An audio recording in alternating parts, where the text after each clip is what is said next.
Good evening, everyone. My name is Calmetta Coleman. I am Chief Operating Officer of the Chicago Urban League. I'd like to welcome you to our program this evening as we observe Black History Month and talk about some of the issues that are impacting our community. So we have a great program lined up for tonight, a great lineup of speakers, and you'll hear more about that later. But I also just want to thank everyone for taking the time to join us.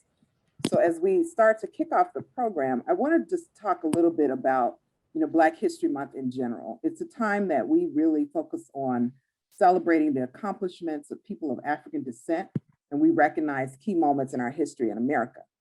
Well, here at the Chicago Urban League, we also like to mark the occasion by envisioning a more equitable future for Black people in Chicago and highlighting ways to make that a reality. This Black History Month, our focus is on this question: why are houses in Black neighborhoods worth less? We all know that buying and building equity in a home is a major path to wealth building. But unfortunately, this path has been limited for Black people for a number of reasons. Historically, Black people have faced discrimination in even trying to buy a home, notably through the practice of redlining. In the 1930s, banks and insurance companies developed color-coded maps of cities like ours, Chicago, to determine or limit lending in certain neighborhoods. Where they were coded with red lines in neighborhoods that Black and poor people lived, and in affluent white neighborhoods, they were coded with green lines. This practice persisted well into the 1960s, creating devastating economic damage in neighborhoods that were unable to secure capital for investment or redevelopment. Older urban neighborhoods declined due to this lack of investment in new housing, rehabilitation, and home improvement. In 1968, the Fair Housing Act prohibited discrimination. And in 1975, the Home Mortgage Disclosure Act required the release of data on bank lending. So there was progress. Activists in Chicago in particular fought against discriminatory practices by urging community members to deposit their money only in banks that invested in urban communities, and by lobbying Congress to pass the Community Reinvestment Act of 1977, which required banks to lend in communities where they accept deposits. But bias in value placed on homes in certain neighborhoods still persists. In June 2021, just last year, President Biden directed the Department of Housing and Urban Development to lead an interagency initiative to address inequity in home appraisals and root out discrimination in the home buying process. In September 2021, a study by the Federal Home Loan Mortgage Company, better known as Freddie Mac, of more than 12 million appraisals found that appraisal gaps seemed pervasive in lowering home value determinations in Black and Latino neighborhoods. According to that report, 12.5% of appraisals in majority Black census tracts came in below the contract price of assessed houses, compared to just 7.4% in white census tracts. The undervalued appraisals occurred more frequently, even when you consider structural and neighborhood characteristics, and even when the buyers, the Black or brown people, were buying not in Black or brown neighborhoods. So even if they were buying in predominantly white neighborhoods, those disparities continue to exist. So tonight, we're going to be looking at this issue and more. And leading the discussion will be Chicago Urban League President and CEO, Karen Freeman-Wilson. And right now, I will turn the program over to her. Karen. Thank you, Calmetta, and good evening, everyone. Thank you so much for joining us on this virtual stage. I don't know about you, but I can't wait until we are all together in person. But until then, as we have heard Calmetta lay out in painful details, we have a lot of work to do. And given that fact, it's important for us to get about the business, even if we have to do it virtually. And so we are excited to not only have a wonderful group of panelists, those that are knowledgeable and passionate about the issue that is confronting us, but we are also privileged to welcome our regional HUD administrator, that is the administrator of Region 5, to the virtual stage this evening. And so that's going to be the initial discussion on our agenda. We're going to give Regional Administrator Diane Shelley, more recently known as Judge Shelley, an opportunity to talk about her vision for HUD and her leadership at Region 5. And then we'll jump right in to this panel discussion to talk about the issue at hand, and more importantly, the solutions to the disparity that we see in appraisals. Now, I don't see Administrator Shelley on the screen just yet. And, you know, while I can do many, many things, I can't talk to somebody who isn't there. So I'm going to get see if I can figure out the team to let her in, because I know she was on a few minutes ago. She was on earlier, so let me see if she's trying to get on some other way.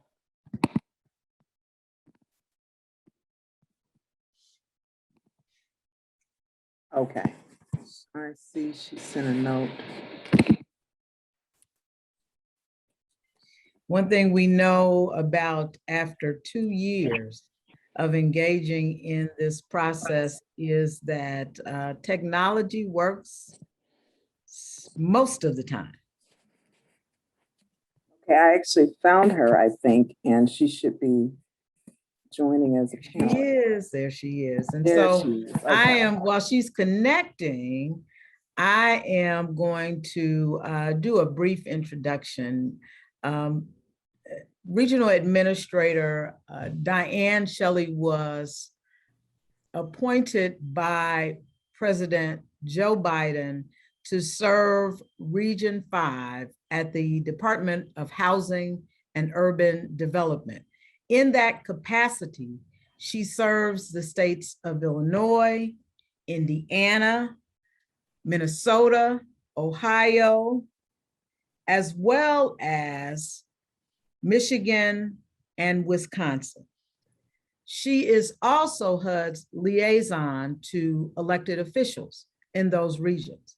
Prior to serving as HUD Regional Administrator, Administrator Shelley was an elected judge.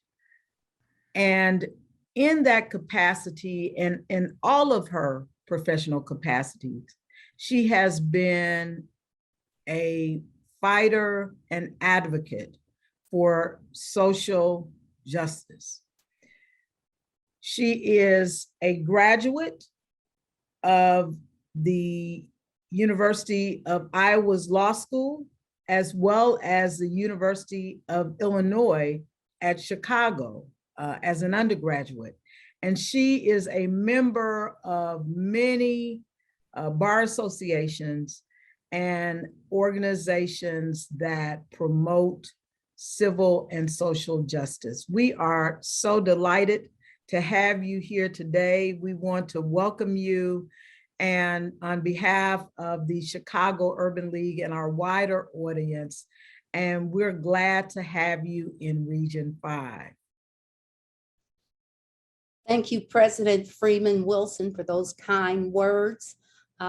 I want to share with you that I am a Bronzeville native. In fact, I attended Bethel AME Church as a child, which is a couple of doors down from the— 2 doors down, that's exactly right. That is correct. As a child, the Swift Mansion was the Urban League's home at the time. It was. Yes. Therefore, when I was offered this opportunity to be part of this circle, I jumped at it because it's such a comfortable and familiar space for me. I feel like I'm at home, surrounded by so many like-minded people. And hopefully I share your wish that maybe we can do this in person. But I bring you greetings from Secretary Fudge, who would have loved to attend, but she was engaged with the president. And I know that she would have loved today's topic because it's the essence of the Biden-Harris administration, and she would have dived right in. If I have a few minutes, I just want to share with you that this is humbling to be here with the Urban League during the Black History Month. We're all here because we recognize and celebrate the sacrifices and accomplishments of those who came before us. But more importantly, I believe we recognize that we have a responsibility to do more. So many generations of people of color and lower socioeconomic status have had their dreams deferred. And unfortunately, it continues in numerous areas of our lives. Change needs to happen. There's no question about it. So I'm humbled to be part of HUD and its historical efforts to ensure safe housing for all. I believe that it has already been noted that the Fair Housing Act was enacted in 1968. HUD was created in 1965. The Fair Housing Act was not enacted until 7 days after the death of Dr. King. It had sat in the House for almost 3 years.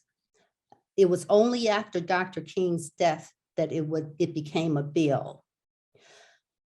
Under Secretary Fudge's leadership, I am empowered to work with leaders across the federal government and community members from every corner of our country to achieve equality in the sale, rental, and financing of housing, and to improve communities.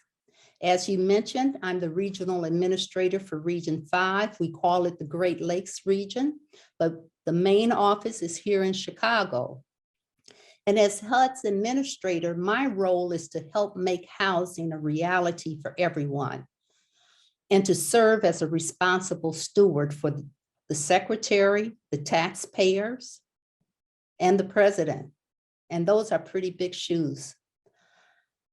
I have to agree with the statements. Our homes shape everything from our wealth, our health, our safety, to our hopes and our futures. Our nation's housing issues, including those here in Chicago, are real and varied. As you may know, HUD's effort strongly supports work to eliminate housing discrimination, promote economic opportunity, and achieve diverse, inclusive communities. Earlier today, I listened to a presentation of the government's involvement in segregation and creating barriers to home ownership. I was saddened, but I'm optimistic that change can occur based on the efforts of Secretary Fudge and the Biden-Harris administration. This is going to require us to end discriminatory practices in the housing market and ensure that fair housing rules are what they are supposed to be. Open the door to buying homes, especially for people of color. We hope to help make those dreams a reality. Now, there are challenges, including security, stability for those living on the edge, achieving equity and meeting those threats posed by climate change and other natural disasters are issues that we cannot run away from. In fact, last June, President Biden tasked Secretary Fudge to lead one of the first of its kind initiatives that was referenced earlier, PAVE. And that's the acronym for the Property Appraisal and Valuation Equity Task Force. And that is being headed by Ambassador Susan Rice. Since August of 2021, the task force has been working, and shortly we will get a report from them. I would be remiss if I did not share that HUD supports education efforts to prepare for home ownership, and I know that the Chicago Urban League has been on the forefront of that effort. Further, HUD's Office of Fair Housing and Equity Opportunity provides organizations grants to investigate fair housing and education issues. And I would like to share with the people on the line this number, 1-800-669-9777. 1-800-669-9777. If you have a complaint, please call that number, or you can go to HUD's website at www.hud.gov. We want your complaints. As I shared, HUD knows, and I know, that the key to building security, stability, and generational wealth begins with home ownership. Right now across the country, 11 million families pay more than half their income on rent. 3 million families with children under 6 reside in homes with lead paint. These are the challenges that we are looking at. I look forward to continuing this discussion with you, President Freeman-Wilson, and with the other panelists here. I'm so excited to be in this role. I can give you a long list of things that I would like to accomplish. However, I think I can summarize them in some 3 simple words: visibility, safety, and planning. HUD will be visible. We are here and we want you to know that we are accessible. I will be visiting your areas, your neighborhoods. Please reach out to us. Safety is a concern. Any housing that the HUD is involved in, we will be concerned and monitor it for safety and health conditions. And strategic long-term planning, that's where all of you come in. We have to do long-term planning. During this panel discussion, I hope to share more specifics, but I just wanted to put those out there. Thank you again, President. Thank you so much. And please call me Karen, and please give the secretary our regards. We are excited to have you here. And I'll just say, you said that you want to come to the neighborhoods. You were so quick to respond to our invitation. And I'm just going to tell people that's absolutely true. So make sure you get an invitation out to her, whatever state in the Great Lakes region you're in. I want to talk to you because as you've laid it out, and thank you for giving us such a robust overview of the roles and responsibilities of your office, it is at the same time both a daunting task and an exceptional opportunity. What aspect of what you all are tasked to do excites you the most as a former judge, as someone who has been an advocate for justice for so long? Well, when I was approached about this opportunity, someone suggested that I just read up on Secretary Fudge and her commitment to social justice issues. And when I became more familiar with Secretary Fudge, I said, oh no, this is what I want to do. Because she believes in boots on the ground. She made it very clear that she does not want us sitting in offices, that this is a job where we need to connect with the community. We need to hear the concerns of the people in the community. And I am dedicated to carrying out her direction. So as a judge, I loved sitting on the bench. I had some great experiences, but that's for another discussion. But being back on the ground with the people in the community, I just feel so honored to have this opportunity at this point in my life. I bet that is amazing. Yes. You talked earlier about it, but I want to call this out because so often when people think about HUD, of course, they think about housing. Would you talk a little bit about the other roles of HUD in the community? Because I think it's so important. Great, good question. Thank you for, it gives me an opportunity just to highlight some of the other things that we do.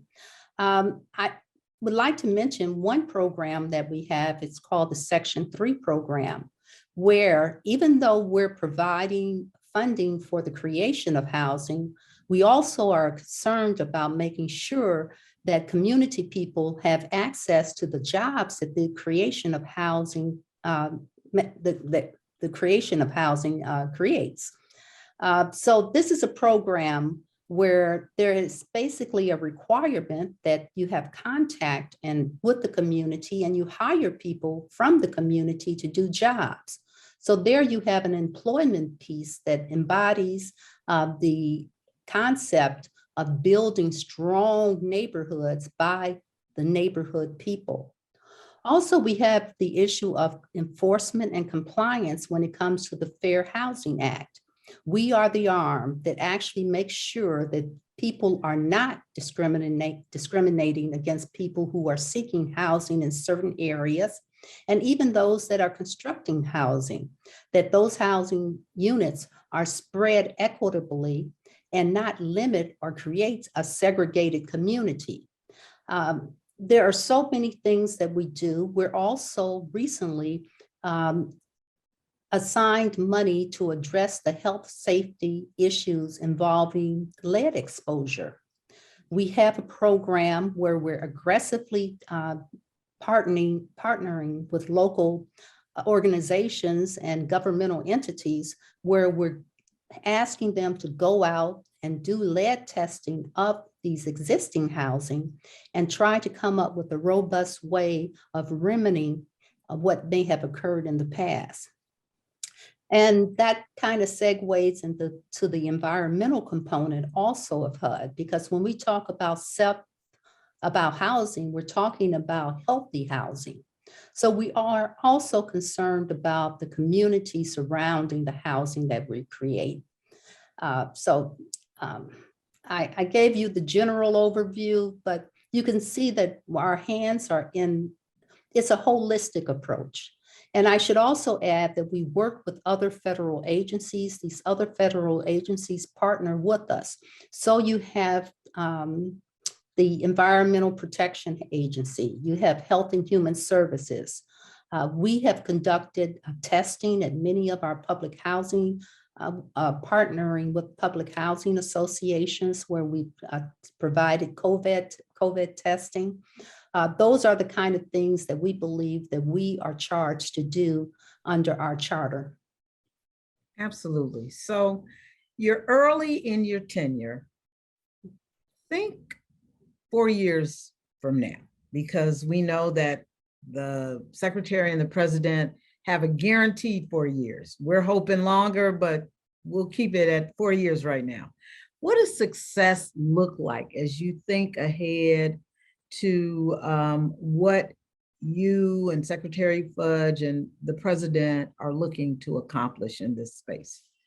Well, you've asked a great question, because this gives me an opportunity to highlight one program called House America.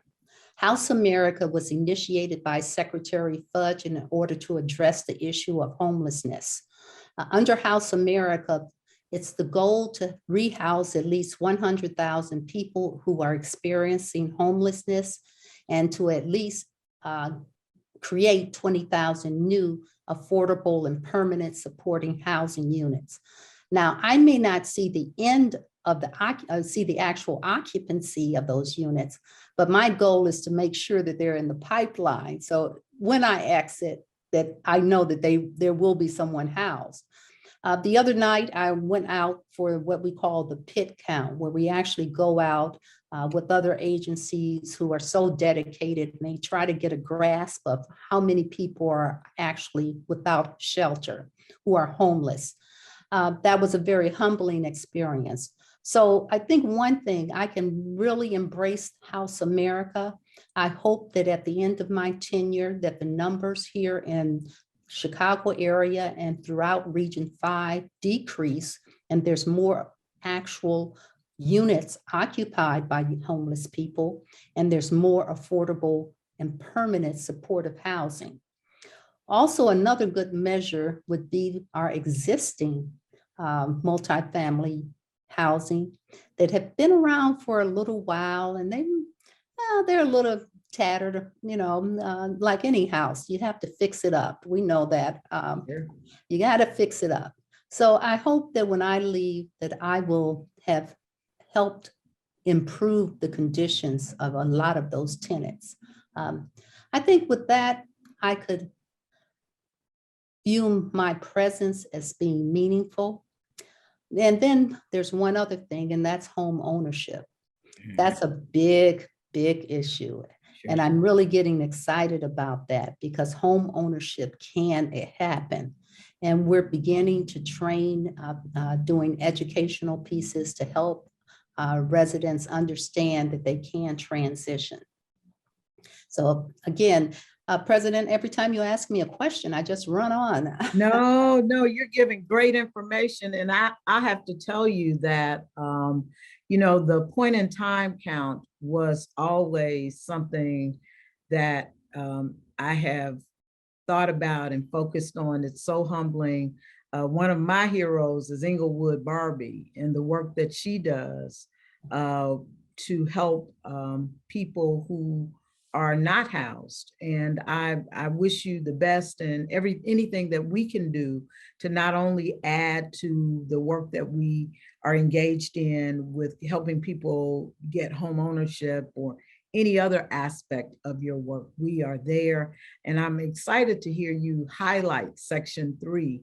That's not something people often focus on in terms of the employment and business opportunities for those who are HUD recipients. So thank you for that. We're gonna bring our other panelists into this discussion. I think it's so appropriate because you talked about the role that HUD has in enforcing fair housing laws. And in many aspects, this conversation tonight is really about fair housing, about removing barriers, about both hidden. I mean, there used to be a time when it was so obvious you couldn't get housing loans, you couldn't get insurance, you couldn't live in certain places. Actually, that was the plot of the play that was famously set in Chicago by a native daughter of this city, and that's A Raisin in the Sun. Yes. When the Youngers wanted to get better housing. And when their neighbors essentially wanted to pay them not to. And so as we welcome the other participants to this conversation, we are excited to have Courtney Jones, who's the executive director of the Black Coalition for Housing. We're excited to have Commissioner Michael Carbonargi, who is the 2nd District Cook County Board of Review Commissioner. And we are excited to have Lutalo McGee, who is the chair of the Illinois Realtors Appraisal Task Force. And we know that he has been heavily involved in the subject matter that we are discussing tonight. And so I'm going to start with Commissioner Carbonargi, because what I'll tell you is that he raised this issue a while back with the Chicago Urban League. And while we were engaged sort of on the periphery, we really rolled up our sleeves and dug deep. So Commissioner, we're gonna ask you to give a brief introduction and talk about why this issue is concerning to you. Right. Thank you. Thanks so much, President Freeman-Wilson and Calmetta and the entire team at the Chicago Urban League for making this happen. And Regional Director Shelley, welcome. Not a new face to anyone here. We all know your work on the bench. Again, I'm Mike Kevin-Argy. I'm a commissioner with the Cook County Board of Review. The board is a 3-person agency. We're quasi-judicial. We hear all the property tax appeals in Cook County: homes, industrial, commercial, residential, retail, condominium. We hear all the appeals of value. I serve alongside my good friend, Commissioner Larry Rogers, Jr. And that way, we want to make sure that everyone in Cook County pays their fair share, but only their fair share. And we hear appeals of value all the time. I reached out, as President Freeman-Wilson said, because we rely on data at the Board of Review. It's pretty cold-hearted. We rely on math, and we go wherever the data takes us. But one of those data points is the work of appraisers. Appraisers are licensed and registered by the state of Illinois, and they offer up what's called an opinion of value. So they work on data, comparable properties, for example, in the neighborhood, but ultimately it's their professional opinion that they're giving us. We all know that people bring their life's history and any implicit bias when they give their opinion. And as CalMeta said at the top, we've seen from the analysis from Freddie Mac and from others that bias is making its way into appraisals. And that's unacceptable because, as we all know, your home is probably your single greatest asset. It is the single greatest engine of generational wealth. It's not only where you live, it's where you're building your nest egg.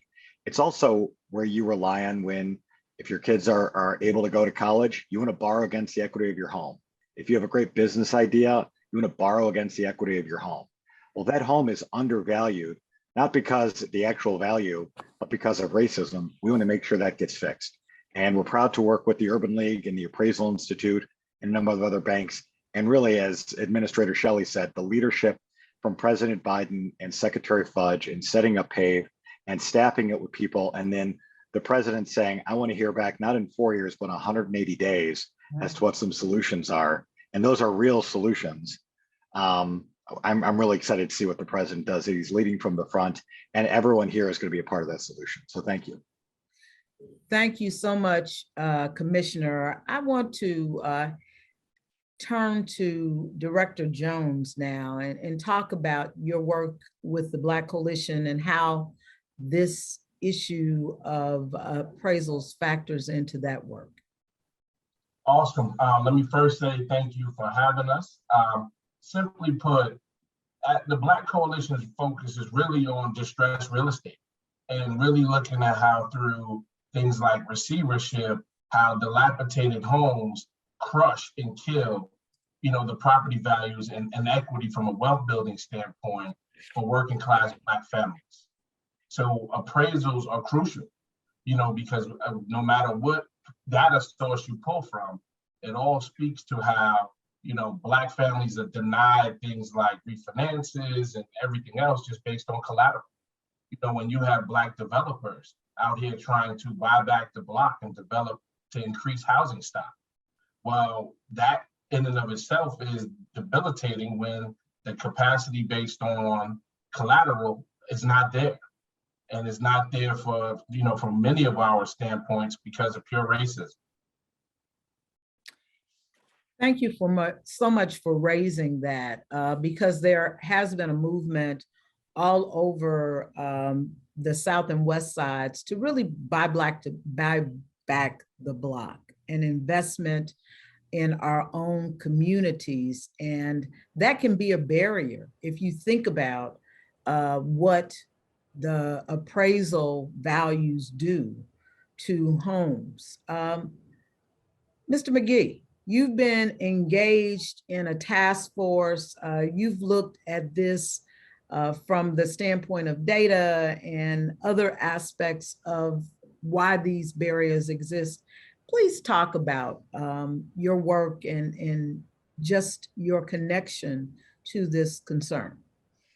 Yeah, so the Illinois Realtors Discriminatory Appraisal Task Force came together at the beginning of last year to aid everyone else that was doing work in this around this topic.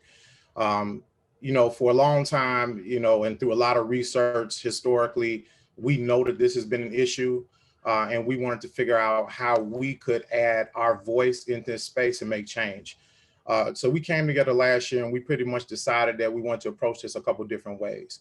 One, we wanted to educate and empower realtors to be able to, one, work with appraisers, be able to understand appraisals, be able to aid consumers in being able to understand appraisals themselves, and then to identify any issues that may have come as a result of appraisals being done. So we spent the first quarter of the year really looking at the issue and figuring out how could we empower the public? How could we empower our members? So we came up with a couple of different things. We came up with what we call the FAQs, which basically explains an appraisal. It explains the appraisal process. It explains how realtors can work with appraisers to advocate for their clients, and then more importantly, be able to look at those appraisals and figure out if those appraisals were not done correctly. We felt that was critical, right, in our role. The second thing is that, we felt it was important for us to go out into the public and say, hey, this is the information that we have. This is the information that we think that you might need in order to protect yourself and to be empowered in case you do run into a situation where an appraisal was done incorrectly. So we've been doing that work for the past year, individually, to organizations, to brokerages, on different media outlets. We've been spreading the word and information about this. The third thing, and what we're kind of focused on now, is trying to figure out how we can make an impact with regulation and make an impact at the legislative level to help address this issue before it even gets to the consumer. There have been a lot of people that have been involved in it. I'm pretty proud of the work, and it looks like we're making a little bit of headway. Well, that's so important to really focus on solutions. I mean, we can talk about problems, but unless we're really going to think about how do we solve these problems, then we're just talking, right? Yep. So I want to talk a little bit about the industry, right? And you talked about the FAQs and helping people to really understand appraisals, because I don't know if anyone has ever looked at one, but it seems to be written in another language, right? And there seems to be a value in sort of making it hard to understand. And so I want to ask our panelists to talk about the importance of diversification, what your organizations may be doing to really diversify the industry. I saw in the chat that it is a largely industry that is made up of white men, and that's absolutely the case wherever you go. So let's talk about how do we make the industry more diverse. I mean, I've never heard a kid grow up and say, I want to be an appraiser when I grow up. Mm-hmm. So do you want me to why don't you start? Yeah, so we definitely feel that is one of the key problems, that we aren't represented in the industry. Depending on the source, African Americans make up somewhat of 2 to 4% of all licensed appraisers that are doing this work, which is a big challenge. And there are a number of challenges. One, there's a challenge just identifying sources of money to actually start along the academic or the educational journey into it. There's a challenge finding appraisers who will mentor those people after they finish their coursework, to kind of explain the business to them and help them accumulate the 2,000 hours that they need. So what we've been doing is trying to, one, encourage people and teach African Americans that, we can and we should actually go into this business, and providing inroads to do so. I'll leave it at that. Administrator, would you talk a little bit about the importance of diversity in the industry, please? Of course. I mean, we're all human beings. We all have our perceptions. We're a product of our environments. And even the most objective individual cannot disregard these things that they've experienced at a younger age. So when you have an industry that only represents the historical experiences of one group, then you're going to have biases. That's why diversity is so important, because then you bring to the table other views, other opinions people who see things other ways. So the diversity as far as having more people of color and female appraisers is so important. One element of the PAVE task force is to address the diversity in this industry. So they will be advancing equity and trying to increase opportunities for employment in the industry. So I encourage everyone to look for that report. I know we're very anxious to have it. We have some of the greatest minds in that room. But also we can't ignore that there's other systematic, it's systematic factors that work against the valuation of homes in Black communities. There's certain exclusionary zoning laws, minimum lot sizes, mandatory parking requirements, and other prohibitions that affect, and I defer to the expertise of Mr. McKee, but all of these factors are usually weighted against minority communities. So we can increase diversity in the industry itself, bringing new perspectives, and we can also address some of these barriers that work against us. You know, I wonder whether or not, as you think about creating a more diverse task force or a more diverse workforce in this area, whether Section 3 might not be something that could play a role in the effort to diversify. So I can't wait for the PAVE report. I can't wait to see that. I want to ask Commissioner Cabinargi and Director Jones to really talk a little bit about how you see solutions in this regard, whether it is diversifying the appraisers or other potential solutions, because I know you both thought about this quite a bit as well. Yeah, thanks, Karen. I want to echo everything Latalo said. We want to see more appraisers that come from the community in which they're appraising. When someone comes from outside the community, they bring their perspective of what that community is, and they're not from there. So, and we've talked about it, and I'm so excited because I'm watching the chat here as well, and everybody on the chat is having the same conversation that we're having here. What are those barriers to entry to being an appraiser? Karen, you're absolutely right. No kid puts a poster of an appraiser above his bed and says, maybe if I'm old enough someday, I can become a residential real estate appraiser. But I'll tell you, you'll never look for work any day of your life if you're an appraiser. Every single appraiser has as much work as they can handle. So what are those barriers to entry? You know, the hours of training and education that you need.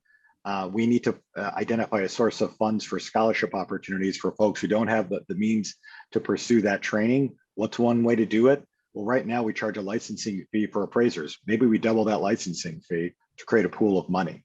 The mentorship opportunities. We need to have folks looking back to give those 2,000 hours of real world practice in a real way. So when I'm on the bench at the Board of Review hearing appeals, I'm asking these appraisers, who are you bringing with you when you appraise the Merchandise Mart, when you appraise the Willis Tower, when you appraise really complex properties?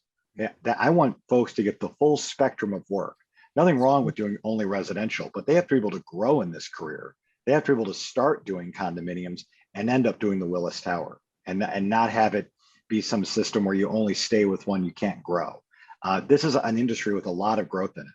So for example, we saw last year when mortgage rates dropped to an all-time low, what did people do? They rushed out to refinance their home. And every single time, what did they need? They needed an appraisal from the bank. So there was an enormous amount of work that was out there, and candidly, there just weren't enough appraisers. So that's out there. I think breaking down those barriers and then really creating a comprehensive education program to get into neighborhoods to tell people, hey, listen, this is a great job and a great career, and you'll have it for life. So it's my guess that appraising the Willis Tower might bring a little more money than appraising my house. So that's something, I mean, you raise an important point in terms of the ability and the opportunity to grow. That's so important. Yep, absolutely. I mean, Willis Tower paid $40 million in taxes. You don't think when they come before me, they're arguing that it's falling apart and it's falling down for tax purposes? Of course. And I want that appraiser to be able to answer those hard questions. And that's someone who is at the top of their field. And that's someone who has had the years of real world practice and expertise. And they can start on the residential side. They need that mentorship though. They need a community of people that are going to give them these opportunities. Absolutely. Director Jones, please, let's talk solutions. Yeah, no, listen, the experts on the panel are pretty much hitting this ball out the park. We've seen this in just about every industry that, Blacks have had to break into to be properly represented. And this is no different. We see it with the mortgage lenders. And Karen, you already touched on it when you talked about the appraisal. The appraisal itself, most of us would argue it's definitely not for the consumer. It's definitely for the mortgage rep, for the mortgage bank, right? The way it's even written. And that's why the first rebuttal part of that is internal. So when you look at it from a job occupation standpoint, the more we dive into some of the great things that have been shared around scholarships, I'm going to use a word we all know, reparations.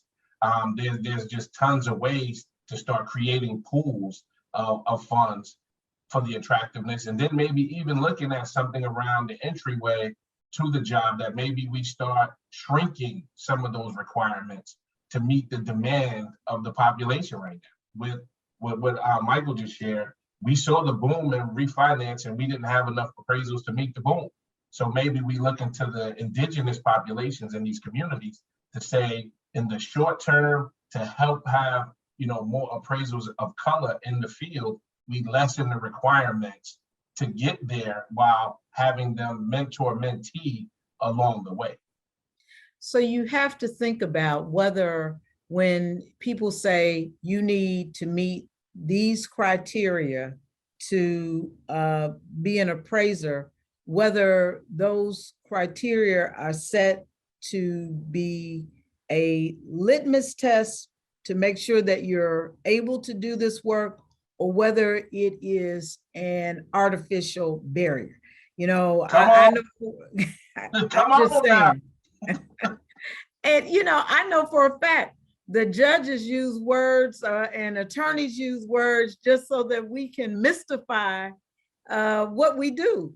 And so is that something that appraisers might be doing? And I'm sure Administrator Shelley has seen that and knows how that works. But I'm just saying, we really have to, when we start talking about these are the things and the guidelines for serving in this capacity, is that really relevant to your ability to perform the role? Now, I'm not talking about Willis Tower because that is something clearly different, but I'm talking about some of the more routine aspects of the work. Earlier, Administrator Shelley talked about the PAVE task force. And I know that Director McGee, you are also engaged in a task force, but you also talked about some things that are being done legislatively.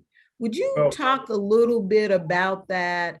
And then I want the commissioner to talk about anything that's being done through the Board of Reviews at, say, the county level to level the playing field, to address this issue, and to change what we see. So right now we're in a phase where we're exploring what we can do legislatively. We have not settled on what our approach is going to be. We have a couple things that we are working through right now. But I want to piggyback on something that Courtney said, because I think what he said was profound, and I want to make sure that is heard. So not only do I think, we need to make things a little bit more accessible for people who are getting into the business, I think it's really important for us to expose the opportunities to individuals. One of the things that Illinois Realtors has done, Chicago Association of Realtors, and as well as Dearborn Realtors Board, we have been doing the work of going into the community and letting people know, letting African Americans know that this is a viable path. Now, the challenge is, and this comes from our conversations with appraisers, is not necessarily the education component. The challenge has been more finding people who could actually mentor people once they get to that point. So one of the things that we've been discussing is how do we incentivize appraisers to take on apprentices and actually work with them, help them get that 2,000 hours? How do we get them to think, I'm not going to be a barrier for competition, but I'm actually going to benefit from helping other individuals? Some of it is, scholarships to the students, but, what we're really looking to try to do is incentivize people to mentor these students. And I think that's a critical point. Point well taken. Commissioner, what are you all doing to sort of think about, you mentioned talking to those appraisers that come before you with on behalf of clients? Yeah, I push the appraisers that come before me to ask why they don't have a junior appraiser in training with them, why they're not giving that opportunity to someone who appears before me. I want to see that, and I'll tell them I expect to see that. And I clearly need to reach out to you, Latalo, because we need to talk about really bringing the appraisers who appear before the Board of Review, before the commissioners, to make sure this message is heard by them from the person who they're giving their opinion of value to and who's going to be making a decision, that I expect to see some mentorship happening when they come before us. Because you'll push from your side and I'll pull from my side, and we'll hopefully get the message across. Sounds good to me. I want to talk a little bit about those instances when we see that there are blatant instances of discrimination. And Administrator, would you talk about the remedies that exist for people to seek some type of relief because they believe they've been victimized and the victims of discrimination? Sure. Before I address that, though, President, I just wanted to acknowledge what the commissioner just said. I am so impressed that he would mention that to the people that appear before him. And that's where it begins, letting people know that, this is what is expected. So thank you, Commissioner. I want to personally thank you for that. But just like with home ownership itself, the appraisal process is also subject to the Fair Housing Act. And HUD is responsible for enforcing the Fair Housing Act and leveling the playing field for homeowners by monitoring and eliminating any barrier or practice that affirmatively stands in the way of fair housing. So we have the mechanism within HUD to conduct investigations. And I think I gave out that number earlier, but it may be just simpler to just say HUD.gov. If you go to that website, that's the beginning. So there's a complaint process. We have an investigatory arm that will look at it. And we have ways of persuasion through negotiation, but also we have other enforcement mechanisms. So the Fair Housing Act is here to address just what you're talking about.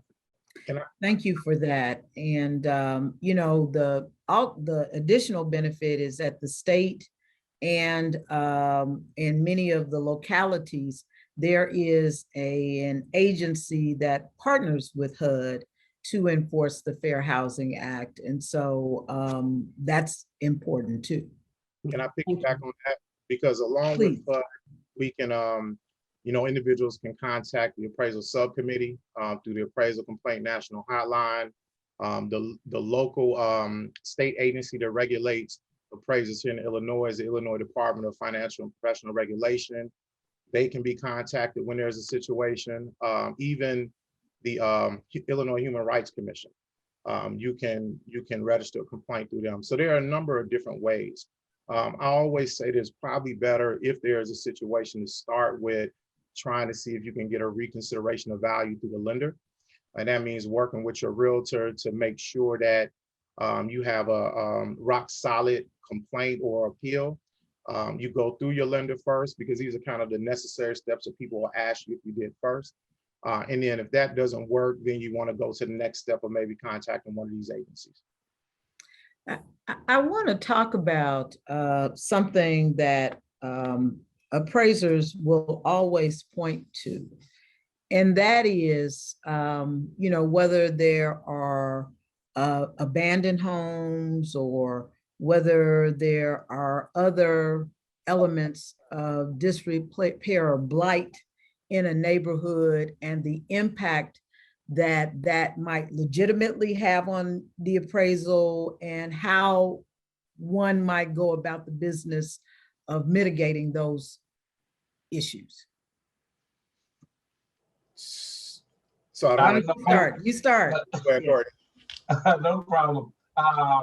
Really, a lot of the ultimate confusion is supposed to be apples to apples comparisons, right? So with these apple to apple comparisons, that doesn't take into account racism and bias. So when you're not from an area, it's hard pressed to believe that you drive past 3 blighted properties to then get to a pristine property and not take that into consideration. So that's in and of itself hard to digest. Sure. So, you take that into account with appraisers who are not Black, not from the community, and probably already come with a preconceived notion of not wanting to even be in that respective neighborhood. So when I'm hearing some of the great insights by these experts, we just heard Lutalo mention the different ways to contest the issue. Part of that knowledge, we all have to get to the community. So one of the things that I wanted to make you guys share, Karen, was, the Dearborn Realtors Board is actually hosting a workshop coming up to address Freddie Mac's bringing forth March 1st, that real estate brokers will be allowed to provide data on home value to appraisers, which has typically been the liability piece of why appraisers wouldn't receive such information as assistance. Got it. Well, that's going to be important, and important, an important observation. Anybody else on the issue and the concern about blight? Yeah, I want to add, something to what Courtney said. So I have those conversations all the time, a lot of times with appraisers. There are some appraisers who feel like realtors and people in the media are attacking the appraisers, right? And I have to be very clear that we don't think all appraisers are bad. We don't think the whole appraisal industry is corrupt, but we do think that there are some appraisers who are bringing their bias to appraisals.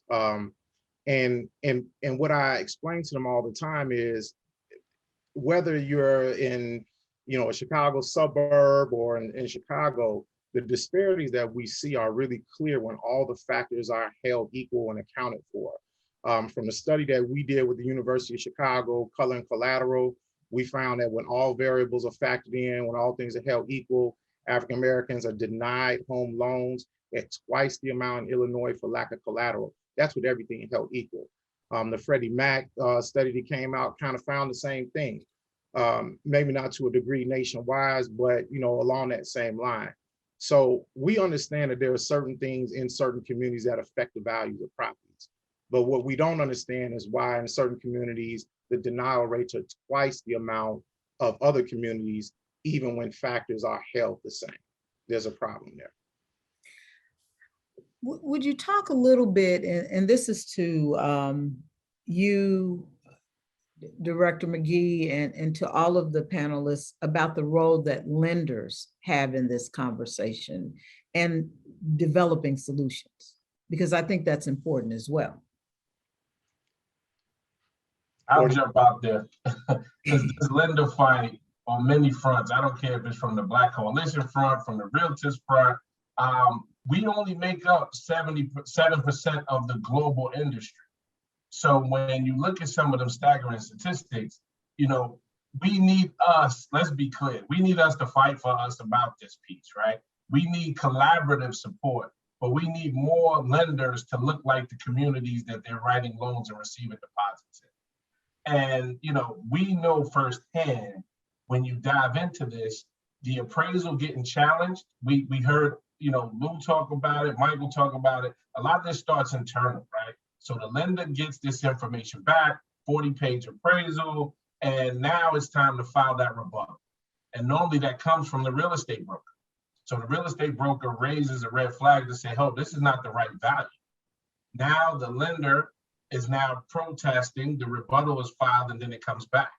Then, as we've seen in the news from California all the way to New York City, we're seeing how the Black family would then have the white friend come in and de-black the property, if you will. And now you're getting 100,000 plus in value. So this is broken.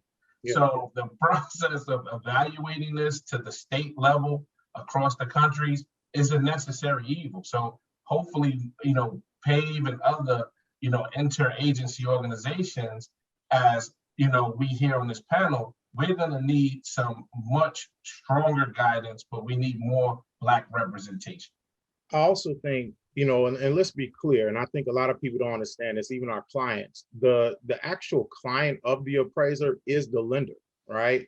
So if there are issues with these appraisals and we know that the research supports it nationwide, then we want lenders to step up and putting pressure on AMCs and appraisers to address this issue, right? It's clear from study after study after study. They can, one of the things that we're playing around with and in the background is coming up with a community appraisal appeals board, right? Where if a buyer has a issue with an appraisal, that they can go to this appeals board, quickly get a professional to look at it outside of the appraiser that actually did it to see if the appraisal was done correctly. We had a situation with our lobbyist at Chicago Association of Realtors where he had an appraisal that was done incorrectly. And ironically, when we were sitting down having a meeting with a key leading appraiser, she was able to quickly look through the appraisal and show how it was done incorrectly, how the person used boilerplate language, how they didn't factor in some common things that they're supposed to do according to the appraisal standards, even showed us how the person that did it was actually working under a mentor appraiser and they had the same last name, and came up with with a possible suggestion that maybe this was father-son. The father didn't really look at it and it was just pushed through, right? So, Wow. so at the end of the day, to tie it back to, your question about lenders, I think they can help tremendously. Like they need to say, this is a problem, and not even just a problem to help African-Americans. To me, it would be in their best interest to make sure these assets aren't being undervalued, because at the end of the day, these assets secure their loans. Would you, we've got some questions in the chat, and what are those things that can be done? And this comes from Ellen Singletary, to raise property value of our homes. What are those things that you can do?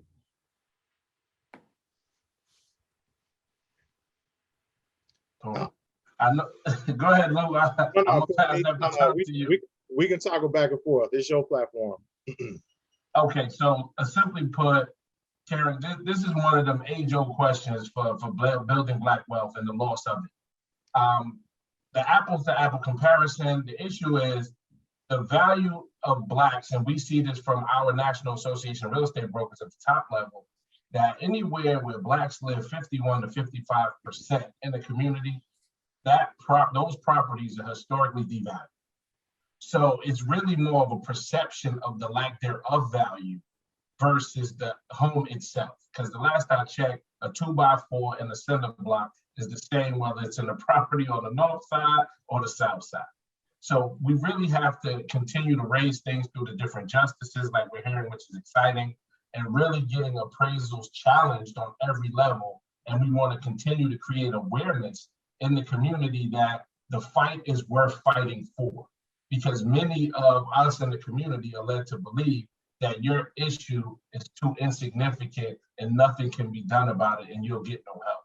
So it's really critical that we change that narrative by elevating every single issue that real estate brokers and those that come into communication, lenders included, with the community, to elevate every issue. Yeah, Commissioner, go ahead. Well, I was just going to add to what Courtney was saying is a lot of it is bringing transparency in, so you can see how the marketplace is playing out. At Cook County, we've created a website, cookcountypropertyinfo.com. It's what they call an aggregator. It pulls in all the data from the board of review, the assessor, the treasurer, the clerk. It's kind of a one-stop shop. I tell folks to go on there because it'll show you all the comparable properties. At the board, the way that we look at valuation for assessment purposes is really comparables, apples to apples. If you a frame house to a frame house, 100-year house to 100-year house, with square footage, we can do taxes by square foot.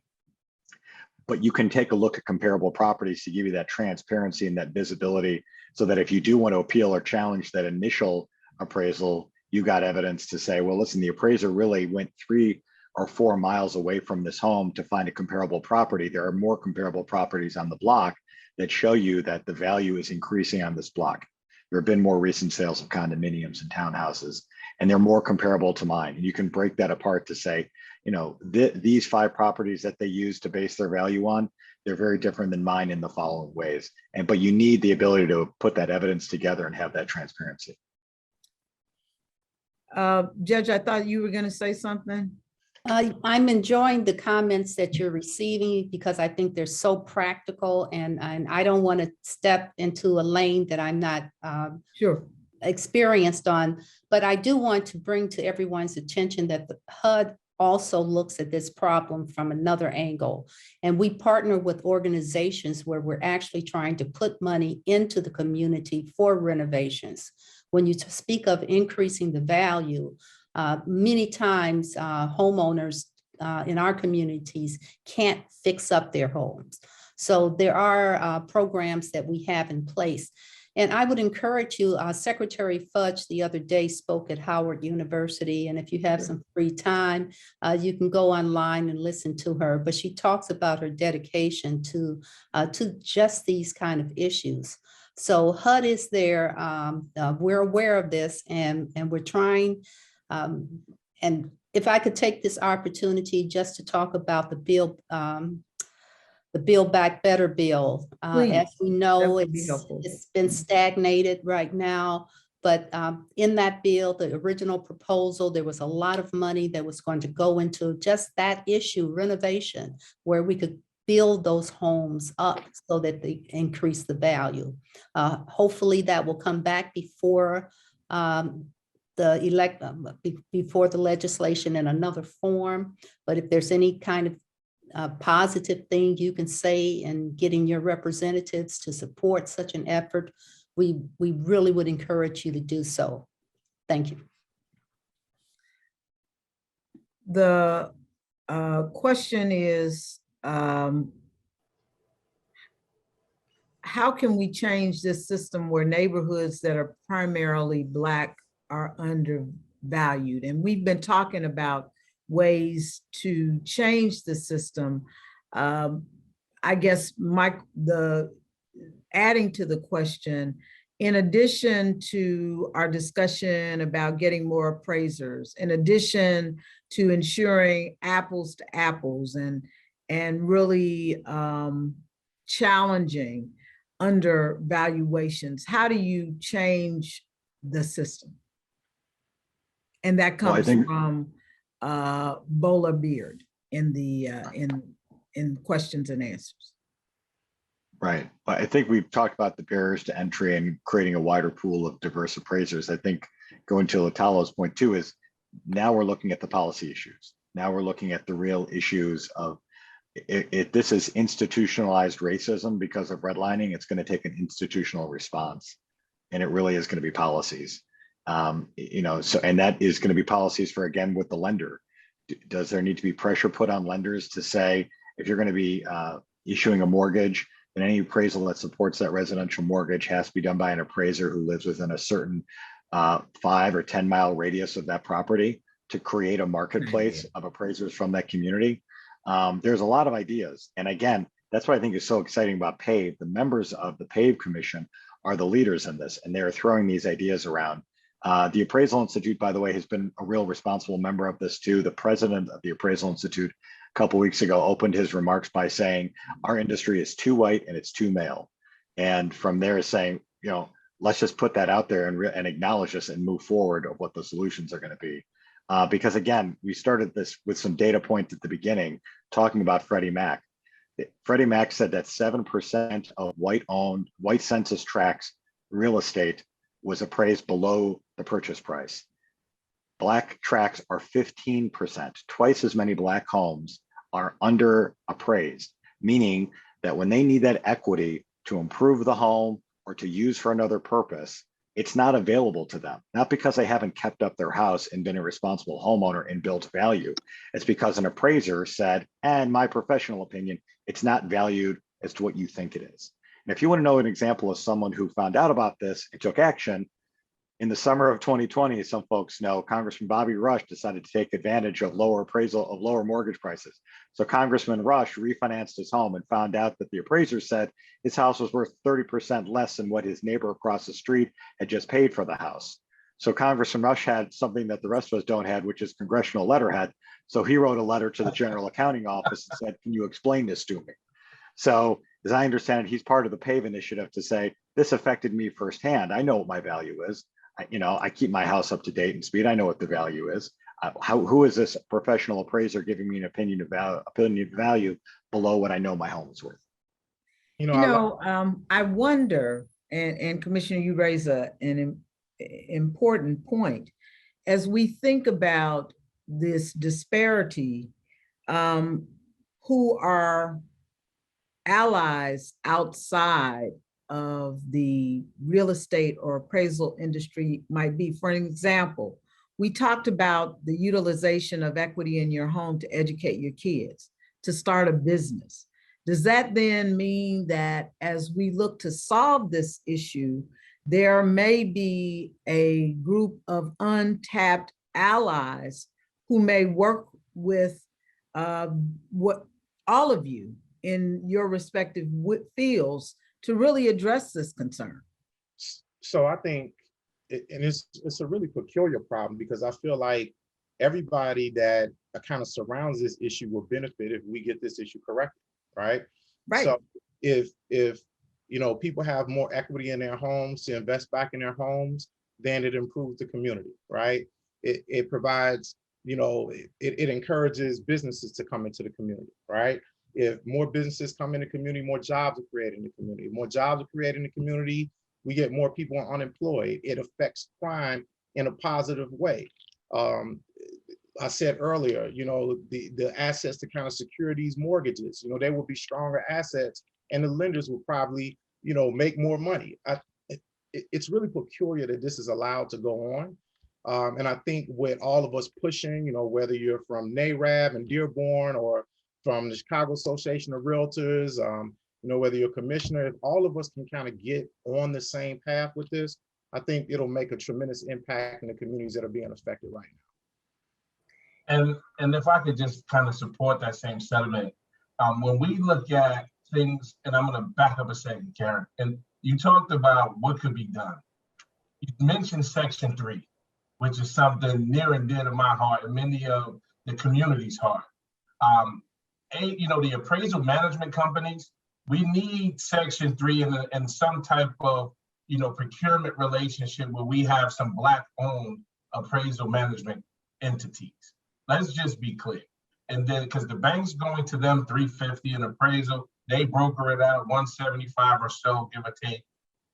That's a heck of a control, because those are white-owned appraisal management entities. So that's one. But then when you look at a holistic piece, you got the CDCs that are impacted. You have all the different churches that are impacted by these appraisals. When you have instances where banks are walking away from property, not foreclosing, comfortable with the receiver taking the property, that means in their eye, there is no value associated. Let's be clear. So on many fronts, this is a out of real estate fight, but it impacts everybody in a respective community. Thank you for that. So I am going to end where we started and ask each of you to give us some closing remarks about where do we go from here, and how can the average citizen help? I'm going to start with you, Administrator Shelley.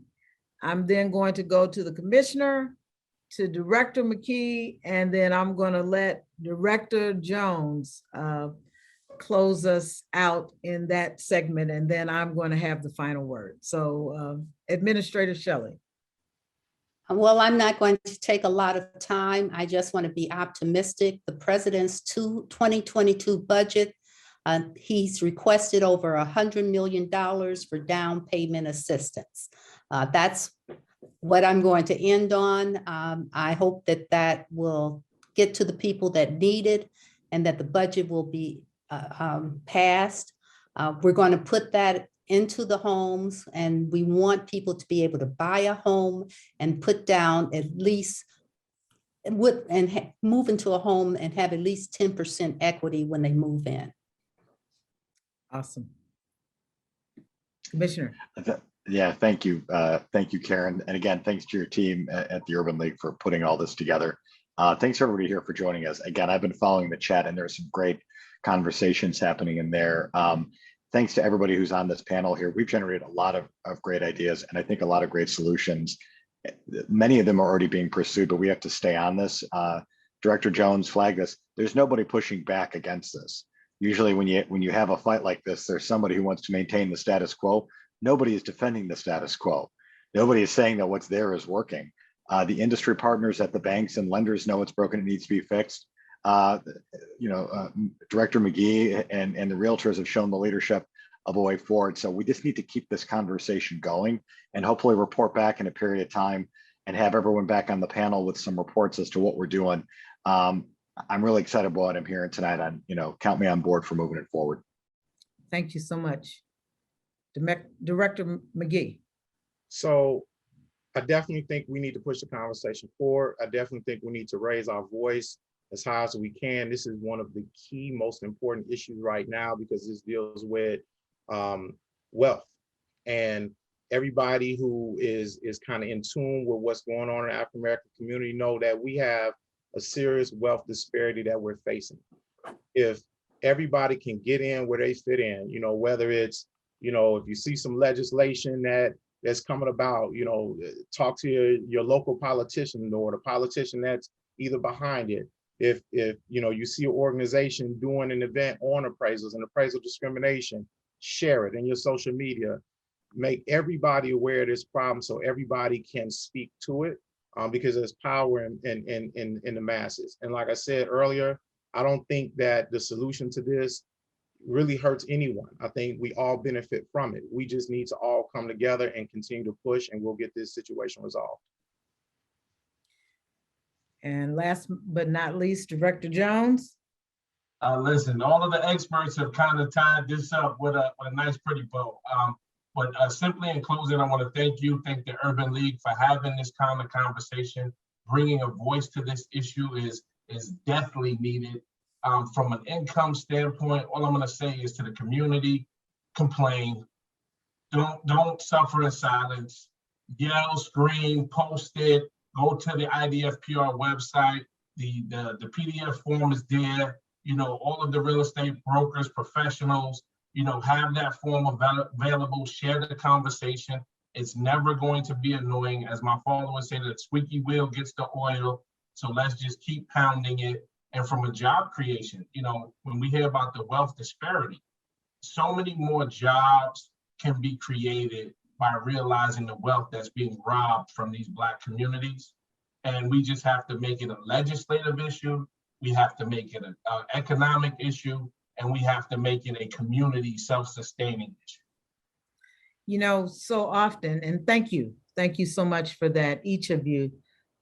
First and foremost, I want to thank you for being here and for providing such clear insight into the challenges. I want to thank our team, certainly our Chief Operating Officer, Calmetta Coleman, her External Affairs team, Leela Oles and Quentin Arthur, Chelsea Whittington, as well as Margaret Wooten and the entire housing team. So many of you have asked questions about purchasing a home, and we are proud to have HUD certified counselors, those who will counsel you on buying a home, those who will counsel you on keeping a home in the event of facing foreclosure. So please reach out to us at ChiUL.org,